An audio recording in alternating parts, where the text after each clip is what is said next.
hello' অঁ এই পৰীক্ষা আমাৰ গাঁৱৰ কোনে কোনে পাছ কৰিলে কি এই নহয় মানে খবৰ এটা ল'বলৈ আকৌ হেৰি তুমি মোবাইলটোত মোক হোৱাটছএপত পঠিয়াই দিয়াচোন দেই কোনে কোনে পাছ কৰিলে খবৰ এটা লোৱা শুনি মোৰ বেয়া পাব ন নহ'লে অঁ সেইটো কাৰণে হ'ব দি দিয়া দেই দি দিয়া ইহঁতৰ ঘৰত বা কি খুৱাইছে আজি খানাটো কি হৈছে বা চাওঁগৈচোন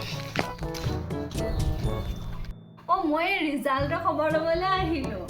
সি যে পাছ কৰিব মই সেইটো কথা জানোৱেই সেইকাৰণে মই প্ৰথমে আপোনালোকৰ ঘৰলৈ আহিছিলোঁ সেই সিহঁতি বাটতে মাতি লৈ গ'ল কাৰণে সোমালোঁ আৰু কিন্তু সি পাছ কৰিব বুলি মই খাটাং তাক ভাল কলেজত দিব গম পাইছেনে ভাল কলেজত দিব বাকী পোনা ক'ত গ'ল তাৰ পৰীক্ষা বেয়া হ'ল হেৰি হ'ল তাকে বেয়া লাগিছে শুনি ভালকৈ দিব খবৰ দেই কেলে চাহ অকণ খাই যাওক আকৌ চাহ অকণ আহিছিলে এনেই এইবোৰ আহে মানে